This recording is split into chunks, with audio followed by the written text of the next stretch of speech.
Who's that? Benoit Blanc, the detective? Mr. Bron, I cannot overstate my gratitude to be here.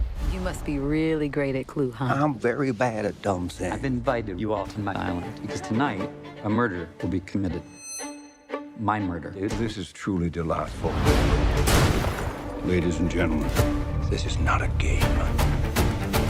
If anyone can name the killer, that person wins our game. Today, we are back with another movie recap. But before starting, I would like to request all of you to subscribe to our YouTube channel and also press the bell icon to get notified. So let's begin. Unlike the metaphor of its title, Glass Onion has plenty of layers for viewers to pull back, and it's definitely possible to get lost in all the twists and turns. If Benoit Blanc's climactic explanation left you still scratching your head, we'll make it clear. The trick in the early going of Glass Onion is making the viewer believe somebody is trying to kill Miles Bron. Miles invites his old friends and business partners to his island for a vacation getaway in which they will try to solve his pretend murder as part of an elaborate game. Those invited include politician Claire DeBella, chemist Lionel Toussaint, streamer Duke Cody, canceled fashion designer Birdie J, and his estranged former business partner Cassandra Andy Brand. Then there's Detective Benoit Blanc, who got an invitation, but it wasn't from Miles. The famous detective solves the murder mystery game before it even officially begins. Deducing from the numerous clues, he's already noticed that it was Birdie. Miles is annoyed that his elaborate game, which he has hired Gone Girl author Gillian Flynn to pen, was ruined. But Benoit warns him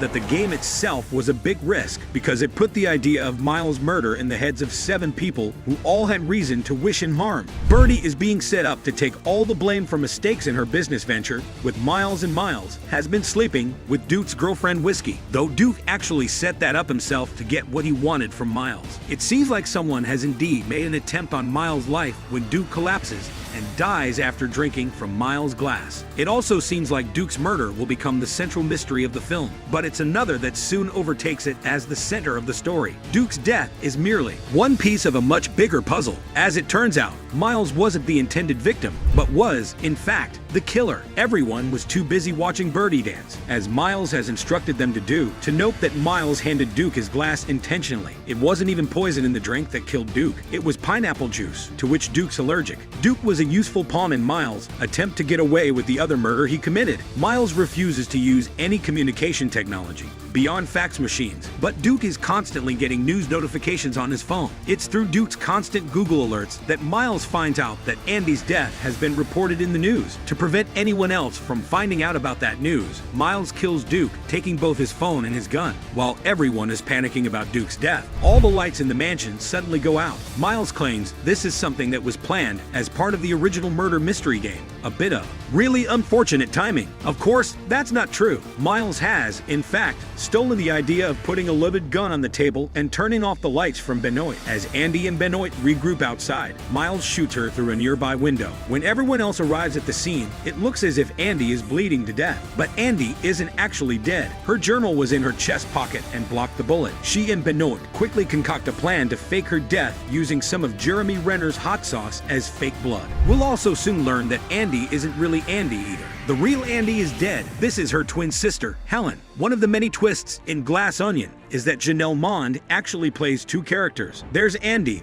the businesswoman whose company was stolen by Miles, and then there's her identical twin sister Helen, a school teacher who's been on the island posing as Andy the whole time. The real Andy was responsible for introducing Miles to his future friends at their local bar, the Glass Onion. It was on one of that bar's napkins that she'd sketched out the plan for the tech empire that would make Miles famous. Miles wasn't particularly intelligent himself, but he was rich and could pay smarter, more talented people to do his work for him. Eventually, Miles' self-mythologizing led him to cut Andy out of his business after she tells him Clear is too dangerous to use as an energy source. He wrote his own version of the napkin in his own handwriting and had their mutual friends lie in court to give him all the credit. Before she died, Andy sent out an email with a picture of herself holding a red envelope, threatening to use its contents to destroy Miles' career. Miles doesn't use email, but Lionel faxed him Andy's message. With that information, Miles paid Andy a surprise personal visit, nearly crashing his car into Duke's motorcycle as he left. Miles poisoned Andy's drink and stole the envelope.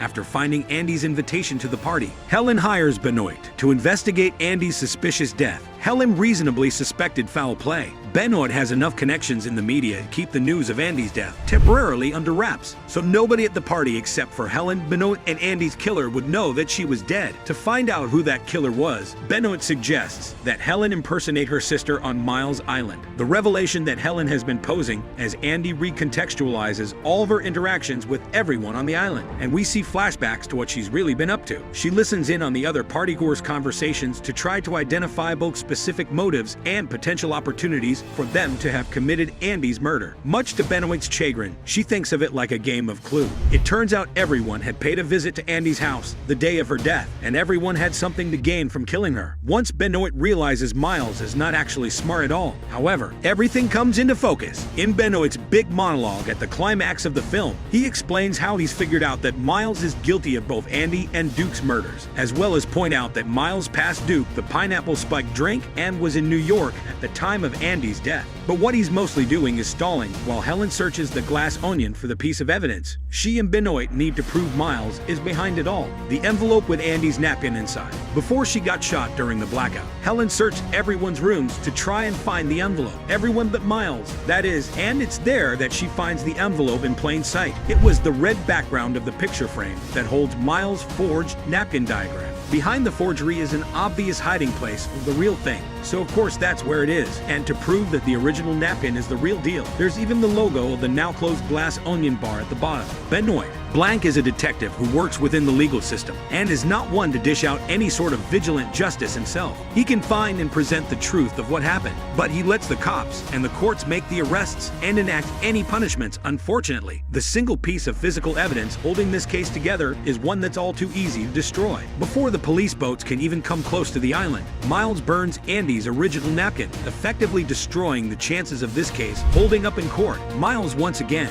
tries to control the narrative through lies, and his friends still aren't brave enough to truly stand up to him. Once that evidence is gone, there's nothing Benoit can do except offer you some courage. That courage comes in the form of another drink and a sample of clear to remind her just what her sister was trying to stop. With the authorities unable to help, Helen takes matters into her own hands. The glass onion is filled with tacky glass, sculptures, and furniture, so it's an easy act of protest for Helen to just start wrecking the place after Benoit takes his leave. The other guests, feeling guilty about betraying Andy and lying on Miles' behalf, eventually join in on the destruction. Helen caps off her symphony of destruction by definitively disproving Miles' claims that Clear is safe. Andy, and secretly Claire and Leon, knew putting the untested, hydrogen-based power source on the market would lead to new equivalents of the Hindenburg explosion. Helen puts the theory into practice by destroying the bar cart, lighting it on fire, and then throwing the sample Clear Crystal Benoit handed her into the flames. This, of course, sets off an explosion that destroys the glass onion. All the people inside miraculously avoid injury and manage to escape, but Miles' plans for Clear are cooked. Miles' most ostentatious showcase of wealth was displaying the original Mona Lisa inside a sound-activated security chamber. Loaned it out from the Louvre while the museum was closed due to the COVID-19 pandemic. 10 years earlier, when Andy first introduced Miles to the rest of her friends, Miles announced his goal was to make something that would be talked about in the same breath as the Mona Lisa, a pretentious turn of phrase that confuses almost everyone who hears it. It basically means he wants some form of an immortal legacy. Now, thanks to Helen, his wish is granted, but not for the reasons he was hoping for. When Helen makes the glass onion go Hindenburg, all she has to do is hit the override button on the glass case, protecting the Mona Lisa for the masterpiece to burn to a crisp. This grants Miles his wish in a truly ironic sense. His fuel will be mentioned alongside the Mona Lisa as the cause of its destruction. It also shows that nothing is really immortal, everything is impermanent. Miles was obsessed with legacy, and now his legacy is sure to be a complete disaster, even if he isn't punished. Thank you.